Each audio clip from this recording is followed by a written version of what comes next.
தந்தை மகன் தூயாவியாரின் பெயராலே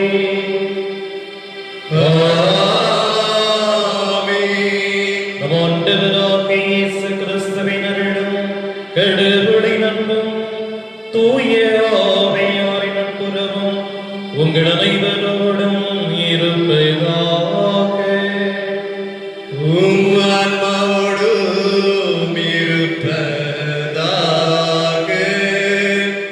யோவான் செய்தி 15வது இறை வார்த்தை. நீங்கள் என் மீது அன்பு கொண்டிருந்தால் என் கட்டளைகளை கடைபிடிப்பீர்கள் என்கிறார் ஆண்டவர். இயேசுவில் பிரியமான சகோதரிகளே சகோதரிகளே, இதோ இன்றைய நாளிலே பாஸ்கா காலத்தினுடைய 6வது ஞாயிற்றுக்கிழமையை நாம் சிறப்பிக்கின்றோம். இதோ இந்த நாளிலே இறைவன் நம் ஒவ்வொருவரையும் அன்பு செய்யவும் நன்மை செய்யவும் அழைப்பு விடுக்கின்றார். கிறிஸ்தவனுடைய உயிர்ப்பினுடைய மகிழ்ச்சிகளை தொடர்ந்து திளைத்துக் கொண்டிருக்கக்கூடிய நாம் கிறிஸ்தவனுடைய நன்மைத்தனங்களை விடுவதுமாக பெற்று அனுபவித்துக் கொண்டிருக்கக்கூடிய நாம் கிறிஸ்துவை போல நாம் அன்பு செய்யவும் கிறிஸ்துவை போல பிறருக்கு நன்மை செய்யவும் இன்றைய திருவழிபாடு நமக்கு அழைப்பு விடுக்கின்றது. நன்மை செய்வதற்கு காலமோ நேரமும் தேவையில்லை. வாய்ப்புகள் கிடைக்கிற பொழுதெல்லாம் நாம் மற்றவர்களுக்கு நன்மை செய்து கடவுளின் அருளை பெற்றுக்கொள்ள அழைக்கப்படுகின்றோம். ஆண்டவர் இயேசு தன்னுடைய இந்த உலக வாழ்விலை பார்த்தவர் ஒவ்வொருவருக்கும் தன்னால் இயன்ற உதவிகளை செய்து நாம் மற்றவர்களுக்கு உதவி செய்யக்கூடிய மனிதர்களாக மாற வேண்டும் என்ற ஒரு உதாரணத்தை நமக்கு விட்டு சென்றிருக்கின்றார். ஆகவே கிறிஸ்துவனுடைய மதிப்பீடுகளை பின்பற்றி வாழக்கூடிய நாம் அன்பு செய்வோம், பிறருக்கு உதவி செய்வோம் என்ற மன உறுதியோடு வாழ இறைவன் நம் ஒவ்வொருவருக்கும் நிறைவான அருளையும் ஆசையையும் வழங்க வேண்டும். இந்த திருப்பலிகளை நாம் பக்தியோடு ஒப்பு கொடுத்து சுவைப்போம். பிரியமானவர்களே, தூய மறை நிகழ்வுகளை நாம் கொண்டாட தகுதி பெறும் நம்முடைய பாவங்களை நாம் ஏற்றுக்கொள்வோம். எல்லாம் உள்ள இறைவனிடமும்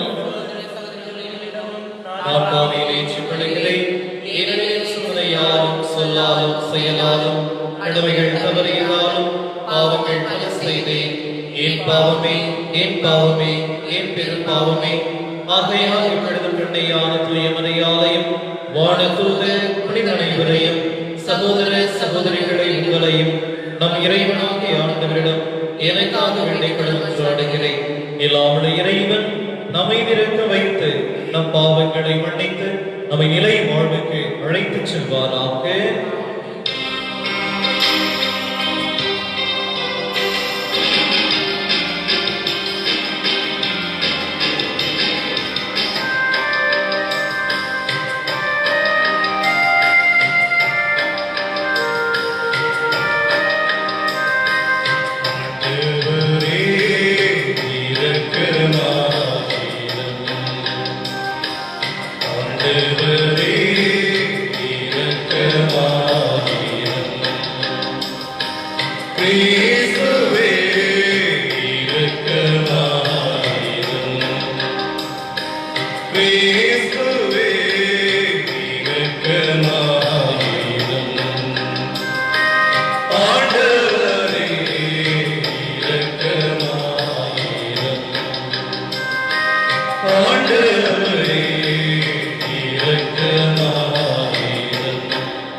வாழ்த்துகின்றோம் இறைவனே உமை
இன்றும் வாழ்வெல்லாம் இறைவா, உயிர் தெழுந்த ஆண்டவரது மாட்சியின் பொருட்டு பேரின்பத்தின் இந்நாட்களை பொருள் உணர்வு ஈடுபாட்டுடன் கொண்டாட எங்களுக்கு அருள் புரியும்.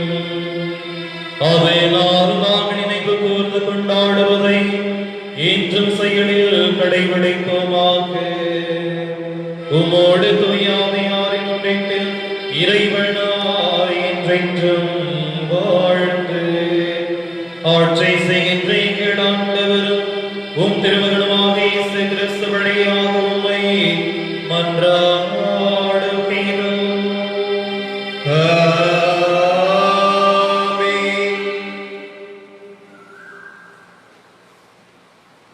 சமாரியர் மீது கைகளை வைக்கவே அவர்கள் தூய ஆவியை பெற்றார்கள். திருத்தூதர் பணிகள் நூலிலிருந்து வாசகம்.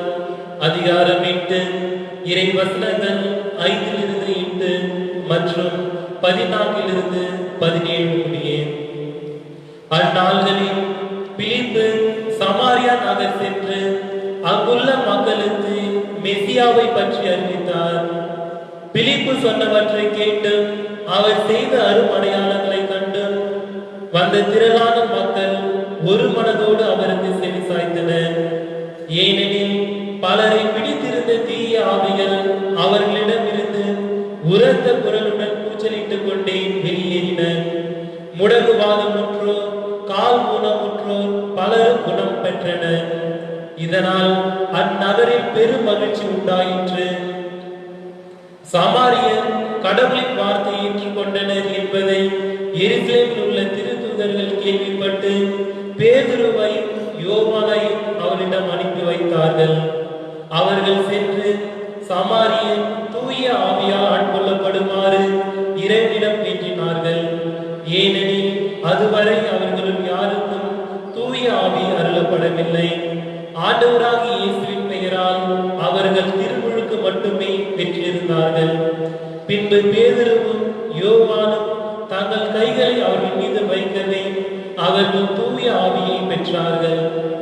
ஆண்டவரின் அருள்வாக்கு.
கடவுள் என்றார். அன்பிற்கு ஈடே சொல். அன்பே இன்பம் என்றார். அன்பிற்கு விலையேறு சொல். அன்பே கடவுள் என்றார். அன்பிற்கு ஈடே சொல்.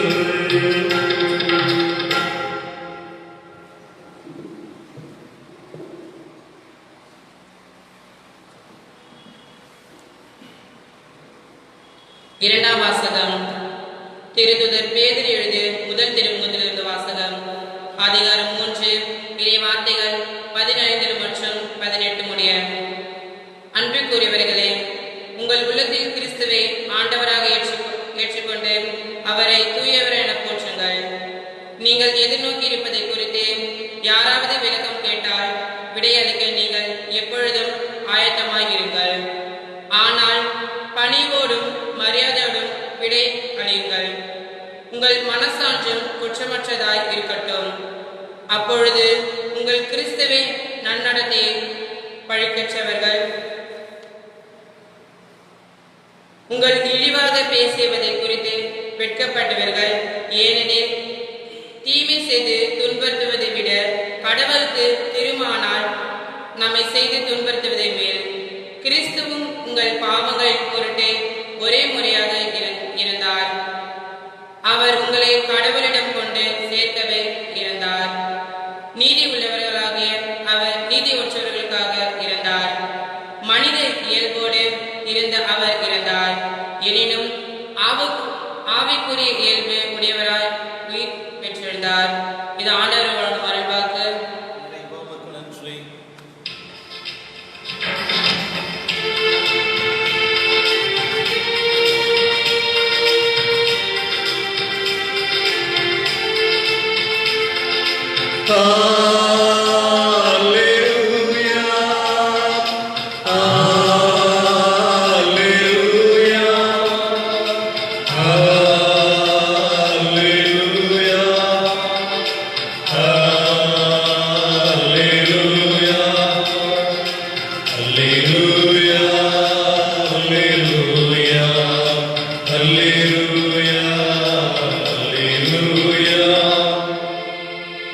என் மீது அன்பு கொண்டுள்ளவர் நான் சொல்வதை கடைபிடிப்பார்.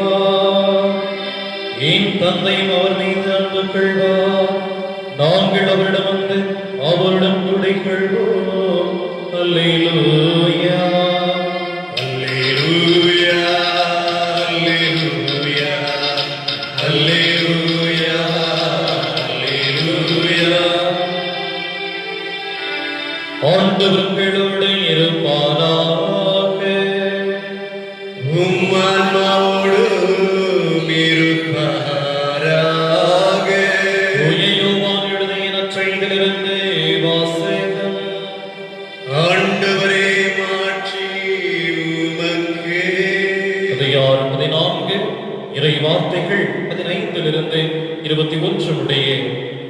அக்காலத்தில் இயேசு தம் சீடரை நோக்கி கூறியது, நீங்கள் என் மீது அன்பு கொண்டிருந்தால் என் கட்டளைகளை கடைபிடிப்பீர்கள். உங்களோடு என்றும் இருக்கும்படி மற்றொரு துணையாரை உங்களுக்கு தருமாறு நான் தந்தையிடம் கேட்பேன். தந்தை அவரை உங்களுக்கு அருள்வார்.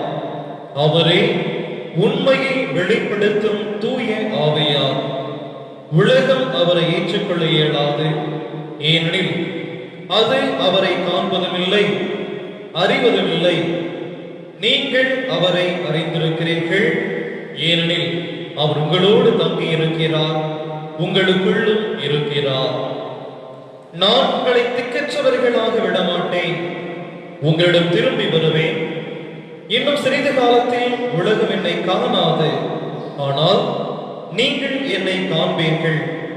ஏனெனில் நான் வாழ்கிறேன், நீங்களும் வாழ்வீர்கள். நான் தந்தையுள்ளும் நீங்கள் என்னுள்ளும் நான் உங்களுள்ளும் இருப்பதை அந்நாளில் நீங்கள் அறிந்து கொள்வீர்கள். என் கட்டளைகளை ஏற்று கடைபிடிப்பவர் என் மீது அன்பு கொண்டுள்ளார். என் மீது அன்பு கொள்பவர் மீது தந்தையும் அன்பு கொள்வார். நானும் அவர் மீது அன்பு கொண்டு அவருக்கு என்னை வெளிப்படுத்துவேன். கிறிஸ்து வழங்கும் நற்செய்தி. கிறிஸ்துவே உமக்கு புகழ். இயேசுவில் பிரியமான சகோதரர்களே, சகோதரிகளே, இதை இன்றைய இறை வார்த்தையை நாம் வாசிக்க கேட்டோம். இந்த இறை வார்த்தையை வாசிக்க நாம் தியானிக்க அழைக்கப்பட்டிருக்கக்கூடிய இந்த நாளிலே அன்பு செய்ய வேண்டும், நன்மை செய்ய வேண்டும். இந்த இரண்டை இந்த இறை வார்த்தை நமக்கு வலுவாக வலியுறுத்தி கூறுகின்றது. இன்றைய காலகட்டத்திலே கொரோனா என்ற வியாதியினாலே மக்கள் பலர் இன்னல்பட்டுக் கொண்டிருக்கின்றார்கள். இப்படி துன்பப்பட்டுக் கொண்டிருக்கக்கூடிய இந்த வேளையிலே தன்னார்வலர்கள் ஒரு சிலர் மக்களுக்கு உணவு அளிக்கின்றார்கள், உணவு பொருட்களை வழங்குகின்றார்கள், மற்ற உதவிகளை நாடெங்கும் செய்து வருவதை செய்தித்தாட்களிலும் தொலைக்காட்சிகளிலும் நாம் பார்க்கின்றோம். அப்படி ஒரு இடத்திலே ஒரு தன்னார்வலர் ஒரு குடும்பத்திற்கு சென்று 10 கிலோ அரிசியையும் மளிகை பொருட்களையும் அந்த குடும்பத்தாருக்கு கொடுத்து, நீங்கள் இதை கொண்டு சிறிது நாட்களுக்கு உணவு உண்டு மகிழ்ச்சியாகிறீர்கள் என்று உதவி செய்கிறார். அதை பெற்றுக்கொண்ட அந்த குடும்ப தலைவி அந்த அரிசியை உள்ளே எடுத்துக்கொண்டு போய் பாதி வீட்டில் வைத்துவிட்டு பாதி அரிசி எடுத்துக்கொண்டு வேகமாக அருகில் இருக்கக்கூடிய ஒரு தெருவுக்கு ஓடுகிறார். இதை அந்த தன்னார்வலர் கவனித்துக் கொண்டே இருக்கின்றார். பிறகு அரிசி எடுத்துக்கொண்டு சென்ற அந்த தாய் திரும்பி வருகிற பொழுது வெறும் கையோடு வருகின்றார். அப்பொழுது அந்த தன்னார்வலர் அந்த அம்மாவை பார்த்து சொல்லுகிறார், ஏம்மா, உங்களுக்கு 10 கிலோ அரிசி நான் கொடுத்தேன், பாதி இங்க வச்சுட்டு மீதி பாதி எங்க எடுத்துட்டு போனீங்க அப்படின்னு கேட்கிறார்.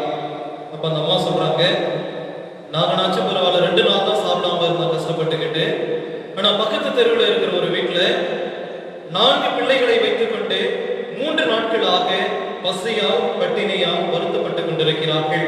ஆகவே எனக்கு நீங்கள் கொடுத்த இந்த அரிசியில் பாதியை அந்த வீட்டிலே கொடுத்து விட்டு வந்தேன் என்று சொன்ன பொழுது அந்த அம்மாவினுடைய முகத்திலே அப்படி ஒரு மகிழ்ச்சி இருந்ததாக அந்த தன்னார்வலர் மக்களுக்கு சொல்லி இருக்கிறார். பிரியமானவர்களே, பெறுவதை விட தருவதில் தான் நமக்கு மகிழ்ச்சி நிறைவாக இருக்கும். எந்த அளவிற்கு நாம் பெற்றுக்கொள்வதை நாம் புரியா இருக்கின்றோமோ, அல்லது எனக்கு வேண்டும் எனக்கு தரவில்லை என்று ஆதங்கப்படுவதை விட்டுவிட்டு எனக்கு கிடைத்த பொருட்களை அல்லது எனக்கு என்னுள் இருப்பதை பிறரோடு நான் பகிர்ந்து கொள்ளுகின்றேன் என்ற ஒரு மனப்பான்மையை நாம் உருவாக்கிக் கொள்கிற பொழுது அதில் தான் இரட்டிப்பான மகிழ்ச்சியை நம்மால் காண முடிகிறது. ஒவ்வொரு நாளும் செய்தித்தாட்களை பார்க்கிற பொழுது நான் இன்று 100 நபர்களுக்கு உணவளித்தேன், இன்று 50 பேருக்கு உணவளித்தேன், 10 குடும்பங்களுக்கு என்னால் முடிந்த உதவியை செய்தேன் என்று மகிழ்ச்சியோடு சொல்லக்கூடிய மனிதர்களை பார்க்கிற பொழுதெல்லாம் அவர்கள் மனதில் இருக்கக்கூடிய மன நிறைவு வெளிப்படுவதை நம்மால் பார்க்க முடிகின்றது. மற்றவர்களுக்கு உதவி செய்வது என்பது, மற்றவர்களுக்கு நன்மை செய்வது என்பது அன்பை வெளிப்படுத்தக்கூடிய ஒன்றாக இருக்கின்றது. இது இன்று இறை வார்த்தையிலே முதல் வாசகத்தை வாசிக்க கேட்டோம். பிலிப்பு அவர்கள் சமாரிய நகரிலே தங்கி அங்கிருக்கக்கூடிய மக்களுக்கு பணி செய்கின்றார். இந்த பிலிப்பு என்பவர் யார் என்றால், பந்திகளை மக்களுக்கு பரிமாறுவதற்காக தேர்ந்தெடுக்கப்பட்ட 7 நபர்கள் ஒருவராக இவர் இருக்கின்றார். இந்த பிலிப்பு தான் என்ன செய்கிறார் என்றால், சமாரிய பகுதிகளில் தங்கி அந்த மக்களுக்கு பணி செய்யக்கூடியவராக இருக்கின்றார். இந்த சமாரியா பகுதி எப்படிப்பட்டதாக அழைக்கப்பட்டது என்றால், யூத சமூக மக்களால் வெறுத்து ஒதுக்கப்பட்ட ஒரு பகுதியாக, யூதர்களால் ஒதுக்கப்பட்ட மக்களாக இருந்தவர்கள் தான் இந்த சமாரியர்கள். குறிப்பாக சமாரியனுடைய அந்த பின்னணியை பார்க்கிற பொழுது, எருசலேமிலிருந்து அசீரியாவுக்கு நாடு கடத்தப்பட்ட பொழுது இந்த யூத மக்கள் அசீரியர்களோடு தங்கி அந்த மக்களோடு இணைந்து திருமண பந்தத்தில் ஈடுபட்டு குழந்தை பெற்றுக் கொண்ட இவர்கள் தீண்டத்தகாதவர்களாக அவர்கள் ஒதுக்கப்படுகிறார்கள். ஆகவே இந்த ஒதுக்கப்பட்ட மக்களால் ஓரங்கட்டப்பட்ட அடிமை நிலையிலே விளிம்பு நிலைகளை தள்ளப்பட்ட அந்த மக்களுக்கு கிறிஸ்துவனுடைய உயிர்ப்பு செய்தியை, கிறிஸ்துவனுடைய நற்செய்தியை பரப்பிக் கொண்டிருந்தவர் தான் இந்த திருத்தூதர் பிலிப்பு அவர்கள். இந்த பிலிப்பு நற்செய்தியை போதிக்கின்றார். தூய ஆவியினுடைய வல்லமை அங்கு செயல்படுவதை அந்த மக்கள் உணர்கின்றார்கள். அருள் அடையாளங்கள் நிகழ்வதை மக்கள் உணர்ந்து விடுகிறார்கள். பேய் பிடித்தவர்கள் குணமாகின்றார்கள், நோயுற்றவர்கள் சுகம் பெறுகிறார்கள். தூய ஆவியின் வல்லமை அவர்களின் நிறைவாக இருப்பதை அவர்கள் உணர்ந்து விடுகின்றார்கள். பிரியமானவர்களே, பிலிப்பு கிறிஸ்துவனுடைய பெயரால், தூய ஆவியுடைய பெயரால் அவர்களுக்கு ஜெபிக்கின்ற பொழுது, அவர்கள் மீது கைகளை வைத்து ஜெபிக்கின்ற பொழுது தூய ஆவியுடைய வல்லமையை பெறுகிறார்கள், நன்மையை அவர்கள் பெற்றுக் கொள்கின்றார்கள். அப்படி வாழ்விலை நாமும் இந்த திருத்தூதரை போல நாம் மற்றவர்களுக்கு நன்மை செய்ய கடமைப்பட்டிருக்கின்றோம். குறிப்பாக இந்த 2வது வாசகத்திலே வாசிக்க கேட்டோம். தூய பேதுரு அவர்கள் தன்னுடைய அனுபவத்தை மற்றவர்களுக்கு எடுத்துரைக்கின்றார். அவர் கிறிஸ்துவனுடைய அன்பையும், கிறிஸ்து மக்களுக்கு எவ்வாறு போதித்தார் என்பதையும், கிறிஸ்து மக்களுக்கு நன்மைகளை செய்து அவர் துன்பத்தை ஏற்றுக்கொண்டார் என்பதையும் அவர் இங்கு குறிப்பிடுகின்றார். என்ன சொல்லுகிறார் என்றால், கிறிஸ்து உயிரோடு இருக்கின்ற பொழுது மக்களுக்கு நன்மையை செய்தார், நோயை குணப்படுத்தினார், பேய் பிடித்தவர்களுக்கு விடுதலை கொடுத்தார், அழிவு நிலையிலே இருந்த மக்கள் மீண்டும் எழுச்சி வர வேண்டும் என்பதற்காக தன்னுடைய போதனையை அவர் கொடுத்தார். ஆனால் நன்மையை பெற்றுக்கொண்ட இந்த மக்கள் இயேசுவுக்கு கொடுத்த பரிசு என்ன என்றால் சிலுவை மரணம். ஆனாலும் கூட தொடர்ந்து ஆண்டவர் நன்மையை செய்து கொண்டே வந்தார். ஆகவே நாமும் நம்முடைய வாழ்விலே கிறிஸ்துவின் பெயரால் திருமழுக்கு பெற்றிருக்கிறோம், தூய ஆவியுடைய வல்லமையை பெற்றிருக்கிறோம். நாமும் எத்தகைய துன்பத்தை அனுபவித்தாலும் நாம் மற்றவர்களுக்கு நன்மை செய்து கொண்டே இருக்க வேண்டும் என்பதை அவர் வலியுறுத்தி கூறுகின்றார். பிரியமானவர்களே, அன்னை தெரேசாவுடைய வாழ்வை நாம் அனைவரும் அறிந்த ஒன்றே. அவர் பிறரன்பு பணிகளே தன்னை முழுவதுமாக அவர் ஈடுபடுத்திக் கொண்டார். அவருடைய வாழ்வினுடைய அனுபவங்களை நாம் படித்து பார்க்கிற பொழுதெல்லாம் மற்றவர்களுக்காக என்று தன்னையும் முழுவதுமாக அவர் அர்ப்பணித்துக் கொண்டார். ஒருமுறை அவருடைய வாழ்வின் வரலாற்றிலே பார்க்கின்ற பொழுது, தன்னுடைய இல்லத்திலே தங்கியிருந்த குழந்தைகளுக்கு உணவு இல்லை என்பதற்காக ஒரு கடைக்கு சென்று தன்னுடைய பிள்ளைகளுக்கு உணவு வேண்டும் என்று தன்னுடைய கையை நீட்டி அந்த கடைக்காரரிடம், தன்னுடைய பிள்ளைகள் பசியாயிருக்கிறார்கள், கொஞ்சம் உணவு கொடுங்கள் என்று கையை நீட்டுகின்றார். அப்பொழுது அந்த கடை உரிமையாளர் என்ன செய்கிறார் என்றால், கையை நீட்டிய அந்த அன்னை தெரேசாவுடைய அந்த உள்ளங்கையிலே காரை உமிழ்கின்றார். அன்னை தெரேசா கோபப்படவில்லை அல்லது அவர் மீது எரிச்சலை அவர் காட்டவில்லை. புன்முறுவலோடு அந்த துப்பிய அந்த கரத்தை அவர் தன்னுடைய கையை அப்படியே மூடிக்கொண்டு இன்னொரு கரத்தை அவர் நீட்டுகின்றார். என்ன சொல்லுகிறார் என்றால், நீங்கள் துப்பி அந்த காரியம் இது எனக்கு, என்னுடைய பிள்ளைகள் பசியாக இருக்கிறார்கள், அவர்களுக்கு ஏதாவது விடும் என்று இன்னொரு கரத்தை நீட்டுகின்ற பொழுது அந்த கடை உரிமையாளர் மனம் திருந்தி அந்த பிள்ளைகளுக்கு உணவு வழங்கினார் என்று அன்னை தெரேசாவுடைய வாழ்க்கை வரலாற்று புத்தகத்திலே வாசிக்கின்றோம். பிரியமானவர்களே, நாம் மற்றவர்களுக்காக நன்மை செய்ய முயற்சி செய்கிற பொழுது நாம் அவமானப்படுத்தப்படுவோம். மற்றவர்களுக்கு நாம் நன்மை செய்ய முயற்சி செய்கிற பொழுது நம் மீது அவாண்டமான பழிகளை கூட சுமத்துவார்கள், நமக்கு கெட்ட பெயரை கூட ஏற்படுத்துவார்கள். ஆனாலும் கூட தொடர்ந்து நன்மை செய்ய நாம் முயற்சி செய்ய வேண்டும். தீமை செய்பவர்கள் ஒன்று கூடுவார்கள், தீமை செய்பவர்கள் அடுத்தவர்களை பற்றி நினைத்துக் கொண்டு தவறான வார்த்தைகளை பேசிக் கொண்டிருப்பார்கள். ஆனால் நன்மை செய்பவர்கள் மற்றவர்கள் பேசுவதை பொருட்படுத்தாமல் நன்மை செய்ய வேண்டும் என்ற அந்த ஒரே எண்ணத்தோடு கிறிஸ்துவில் இணைந்து பணி செய்யக்கூடியவர்களாக இருப்பார்கள். பிரியமானவர்களே, பிலிப்பு கிறிஸ்துவின் பெயரை கொண்டு, தூய ஆவியின் பெயரை கொண்டு ஜெபிக்கிறார். கடவுளின் நன்மை தரங்களை அவர்களுக்கு கொடுக்கின்றார். தூய பேதுரு கிறிஸ்துவில் எப்படியெல்லாம் துன்பப்பட்டார், எப்படியெல்லாம் அவரை வதைத்தார்கள் என்று சொல்லுகிறார். அதே வேளையிலே இறுதி வரை மக்களுக்கு நன்மை செய்தார் என்று தூய பேதுரு வலியுறுத்தி கூறுகின்றார். இன்றைய 2வது வாசகத்திலே நற்செய்தியிலே வாசிக்கிற பொழுது தொடர்ந்து ஆண்டவர் இயேசு தன்னுடைய அன்பை சீடர்கள் மத்தியிலே வெளிப்படுத்துகிறார். அவர்கள் வழியாக நாமும் அன்பு செய்து வாழ வேண்டும் என்பதையும் அவர் உறுதிப்படுத்துகின்றார். எப்படி தந்தையும் இயேசு கிறிஸ்து ஒன்றாய் இருக்கிறார்களோ அவருடைய அன்பு எப்படி பரஸ்பரம் நிறைந்ததாக இருக்கிறதோ, தூய்மையானதாக இருக்கிறதோ, ஒற்றுமையுள்ளதாக இருக்கிறதோ, பிரிக்க முடியாத ஒரு அன்பாக இருக்கிறதோ, அதை போலத்தான் நம்முடைய அன்பும் பிரிக்க முடியாத கிறிஸ்துவை மையப்படுத்திய தூய ஆவியின் வல்லமை பெற்ற அன்பாக இருக்க வேண்டும் என்பதை இயேசு நமக்கு உணர்த்துகின்றார்.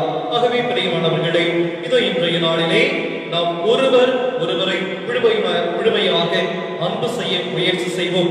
எத்தகைய இடர்பாடுகள் வந்தாலும், எத்தகைய சோதனைகள் நம்மை ஆட்கொண்டாலும், பிறருக்கு நன்மை செய்வதில் நாம் மனம் தளர்ந்து விடாமல் தொடர்ந்து நன்மை செய்து கொண்டே இருக்க வேண்டும். அன்னை தெரேசா அவர்கள் தன்னுடைய வாழ்வில் இவ்வாறு கூறுகிறார்: பிறருக்கு நன்மை செய்யாமல் ஒருவன் வாழ்கிறான் என்றால் அவன் வாழ்வது வீண் என்று சொல்லுகிறார். என்னுடைய வாழ்விலே ஒரு நபருக்காவது ஏதாவது நன்மையை செய்திருக்கிறேனா என்று நினைத்து பார்க்க நாம் முயற்சி செய்ய வேண்டும். ஆகவே அன்பு செய்வோம், பிறருக்கு நன்மை செய்வோம். ஆண்டவர் தாமே நம் ஒவ்வொருவருக்கும் அபரிவிதமான ஆசையை நிறைவாய் பொழிவாராக. ஆமென்.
கிறிஸ்துவில் பிரியமானவர்களே, இறைவன் நம் ஒவ்வொருவருக்கும் நிறைவான அன்பை வழங்கி இருக்கின்றார்.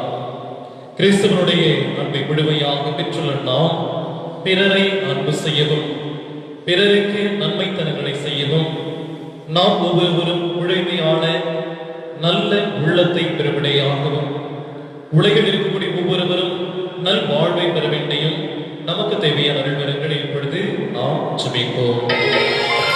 எங்களை காக்கும் அன்பின் தேவா, எங்கள் மன்றாட்டை கேட்டருளும்.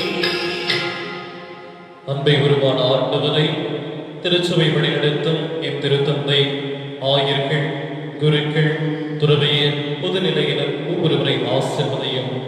உடைய இறை ஆட்சி பணியை செய்து கொண்டிருக்கிற இவர்கள் கிறிஸ்துவனுடைய அன்பை முழுமையாக ஒவ்வொருவரும் உணர மற்றவர்களுக்கு வழங்க ஆற்றலை தர வேண்டும் என்று இறைவா நின்றாடுகிறோம். எங்களை காக்கும் அன்பின் தேவா, எங்கள் மன்றாட்டை கேட்டருளும். நல்ல ஆயனை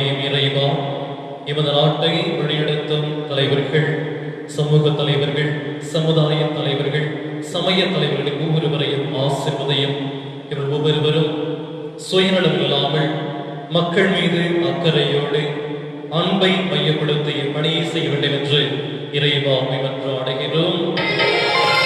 எங்களை காக்கும் அன்பின் தேவா, எங்கள் மன்றாட்டை கேட்டருளும். வாழ்வழிக்கும் அல்லலையும் இறைவா, எமது பங்கில் இருக்கக்கூடிய ஒவ்வொருவரையும் ஊக்கப்படுத்த சுமைக்கின்றோம். எமது பங்கு மக்கள் வளமோடும் நலமோடும் ஒருவரை முழுமையாக அன்பு செய்து என மகிழ்ச்சியோடு வாழவும். எமது பங்கில் இருக்கும் ஒவ்வொருவரும் உம்முடைய ஆசையினாலே தொடர்ந்து வாழ இறைவா மன்றாடுகிறோம். எங்களை காக்கும் அன்பின் தேவா, எங்கள் மன்றாட்டை கேட்டருளும். நலவழிக்கு நாயகனே எம் இறைவா, உடல் உபாதைகளினாலும் மனவியாதியினாலும் வருத்தப்பட்டிருக்கக்கூடிய ஒவ்வொருவரையும் ஆசீர்வதியும். குறிப்பாக இன்று மருத்துவமனையிலே அனுமதிக்கப்பட்டு சிகிச்சைக்காக இருக்கக்கூடிய ஒவ்வொரு நோயாளிகளையும் ஒப்பு கொடுத்து ஜெபிக்கிறோம். குறிப்பாக கொரோனா வைரஸ் தாக்குதலினால் மருத்துவமனைகளிலும் தனிமைப்படுத்தப்பட்ட இடங்களில் இருக்கக்கூடிய ஒவ்வொருவரையும் ஆசீர்வதியும். ஒவ்வொருவரும் மிக விரைவில் உம்முடைய அருளினாலும் உம்முடைய பேர் இரக்கத்தினாலும் நலமடைந்து முழுமையான சுதந்திரமுடையாகவும் கொரோனா வியாதியினாலே இறந்த அனைத்து ஆன்மாக்களுக்கும் எமது பங்கினை வாழ்ந்து வரமடைந்த அனைத்து ஆன்மாக்களுக்கும் இன்றைய திருப்பலியிலே நினைவு கூறப்பட்ட அனைத்து ஆன்மாக்களுக்கும் நித்திய இளைப்பாற்றையை அளித்தல வேண்டும் என்றும் இறைவாவை மன்றாடுகிறோம். எங்களை காக்கும் அன்பின் தேவா, எங்கள் மன்றாட்டை கேட்டருளும். நம்முடைய தனிப்பட்ட தேவைகளுக்காக மௌனமாக ஜெபிப்போம்.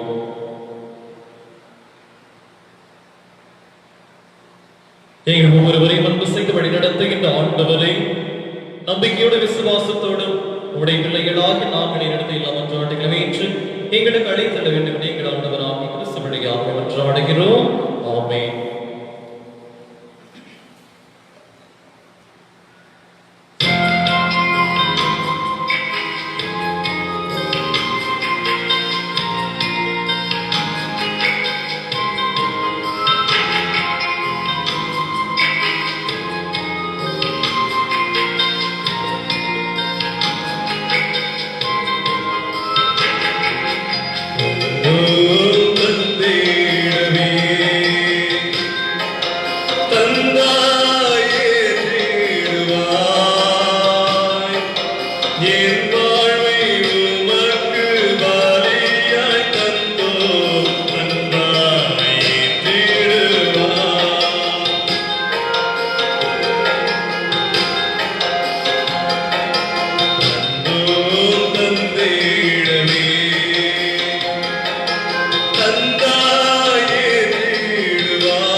சகோதர சகோதரிகளை, என்னுடையதும் உங்களுடையதுமான இப்பலை எல்லாம் தந்தையாகிய இறைவனுக்கு ஏற்றதாகும்படி மன்றாடுங்கள்.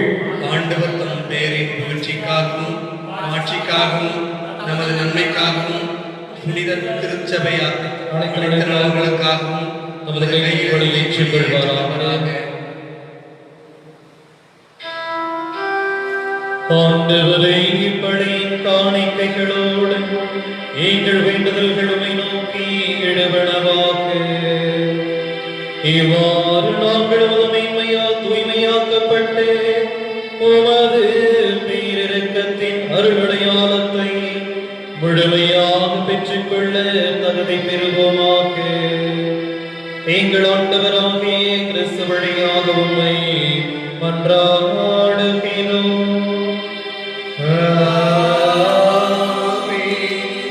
ஆண்டவர் உங்களோடு இருப்பாராக. உம் ஆன்மாவோடு இருப்பாராக. இதயங்களை மேலே எழுப்புங்கள்.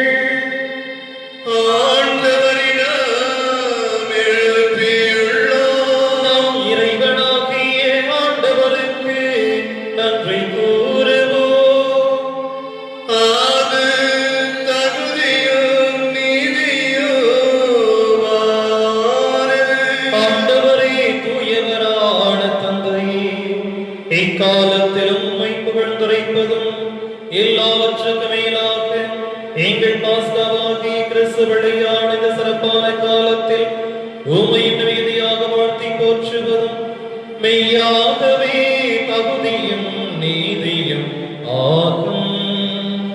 எங்கள் கடமையும் மீட்புக்குரிய செயலுமாகும்.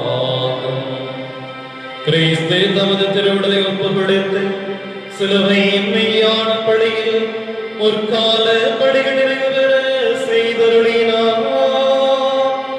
எங்கள் மீட்புக்காக அவரிடம் தம்மையே கையளித்த போது அவரே குருவாகவும் படைப்பிடமாகவும் செம்மறியாகவும் விளங்கினார்.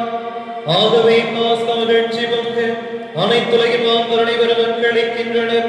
அவ்வாறு ஆற்றல் மிக்கோர் அதிகாரம் கொண்ட தூதர்களும் உமது ஆட்சியை புகழ்ந்து ஒரே குரலாய் பாடுவதாவது: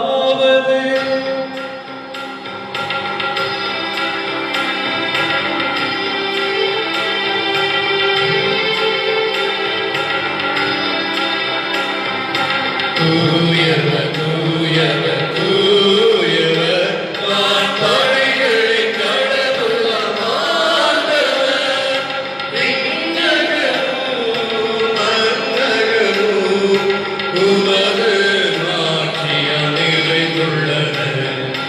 உன்னதங்களிலே ஓசன்னா, உன்னதங்களிலே ஓசன்னா. ஆண்டவர் பெயரால் வருகிறவர் ஆசி பேசவர். உன்னதங்களிலே ஓசன்னா, உன்னதங்களிலே ஓசன்னா. ஆண்டவரே, தூய்மையாகவே தூயவர், தூய்மை அனைத்துக்கும் ஊற்று. அதனுடைய தூய ஆவியை பிழைந்து இக்காணிக்கைகளை தூய்படுத்த வேண்டும் என ஆணைகிறோம். இவ்வாறு எங்கள் ஆண்டவர் இயேசு கிறிஸ்துவின் உடலும் இரத்தமுமாக எங்களுக்கு இவை மாறுபடமாக. அவர் பாடுபட உடன் கணிந்து தம்மை கையளித்த போது அப்பத்தை எடுத்து நன்றி செலுத்தி அதை விட்டு தம் சீடர்களுக்கு அழைத்து அவர் கூறியதாவது: அனைவரும் இதிலிருந்து பெற்று உண்ணுங்கள், ஏனெனில் இது உங்களுக்காக கையளிக்கப்படும் என் உடல்.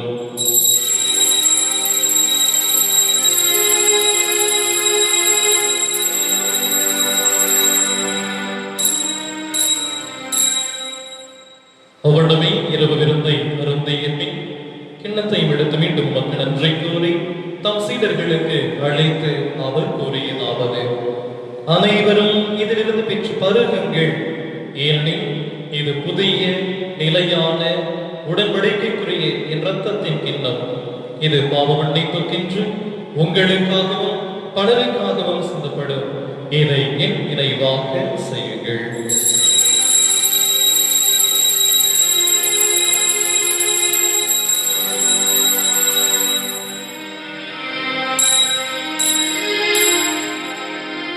நம்பிக்கையின் மறைபொருள். ஆண்டவரே, நீர் வருவனவும் உமது இறப்பினை அறிக்கையிடுகின்றோம். உமது உயிர்ப்பினையும்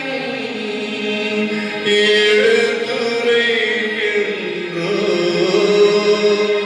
ஆகவே ஆண்டவரே, நாங்கள் கிறிஸ்துவின் இறப்பினையும் உயிர்ப்பினை நினைவு கூர்ந்து வாழ்வு தரும் அப்பத்தையும் நீர்ப்பளிக்கும் கிண்ணத்தையும் உமக்கு ஒப்பு கொடுக்கின்றோம்.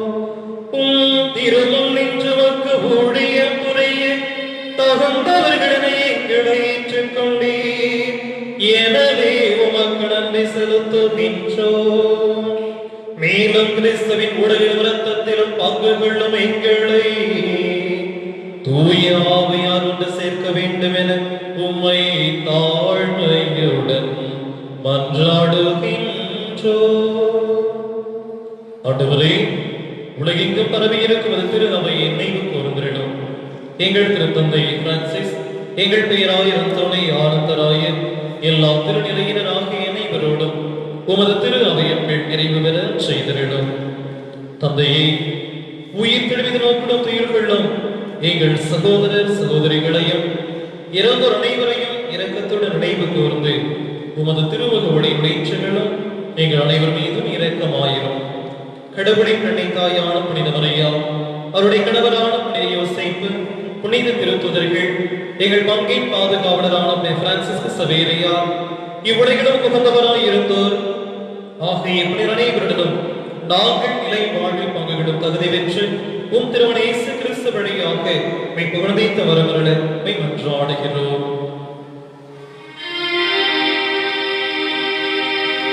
இவர் வழியாக இவரோடு இவரில் எல்லாம் வல்ல இறைவனாகிய தந்தையே, தூய ஆவியாரின் ஒன்றிப்பில் எல்லா புகழும் மாட்சியும் என்றென்றும் உமக்கு உரியதே.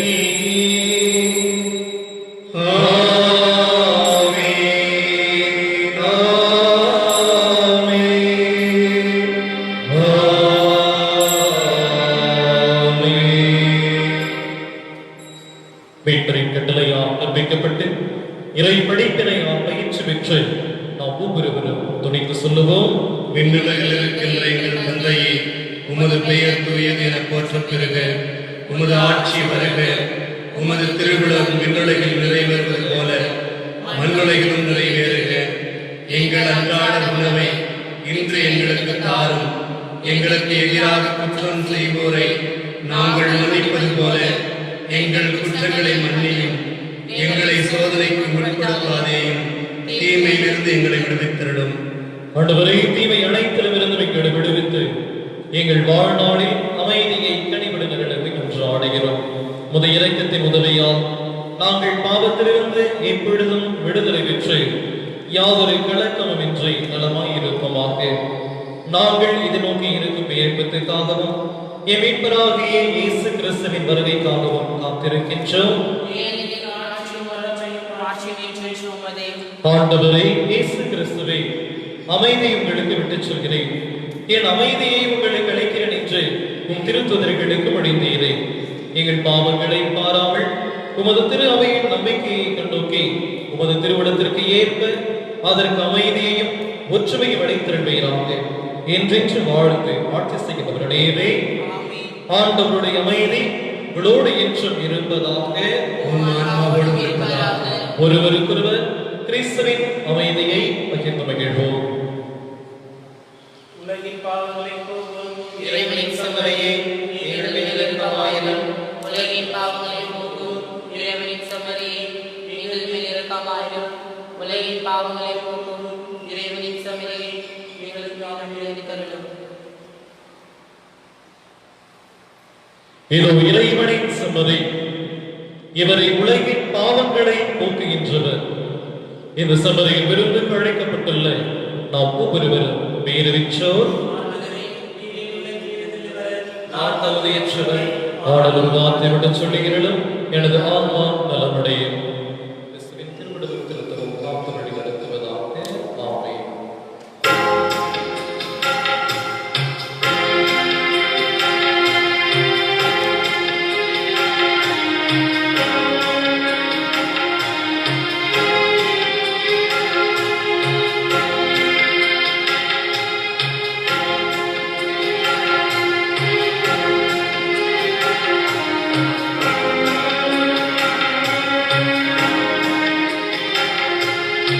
எனில் வாரும் என் இயேசுவே, என்றும் என்னோடு உறவாடவே. நீ என்றிலும் இல்லையே, இங்கு நீதான் என் எல்லையே. எனில் வாரும் என் இயேசுவே, என் நெஞ்ச வீட்டிலே பாட்டிலே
ஜெபிப்போமாக. இன்றுள்ள எல்லாம் உள்ள இறைவா, கிறிஸ்துவின் உயிர்ப்பினால் நிலை வாழ்வுக்கு எங்களை புதுப்பித்தீரே. பாஸ்கார அடையாளத்தின் கனிகளை எங்களில் பெருகச் செய்து எங்கள் உள்ளங்களில் மீட்பு அடைக்கும் உணவின் ஆற்றலை பொழிந்தருள்வீராக. எங்கள் ஆண்டவராகிய கிறிஸ்து வழியாக உம்மை மன்றாடுகிறோம்.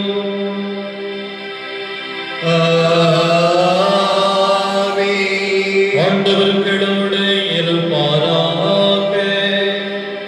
உம்மான்மாவோடும் இருப்பாராக. எல்லாம் உள்ள இறைவன் தந்தை மகன் தூயாமையார் உங்களை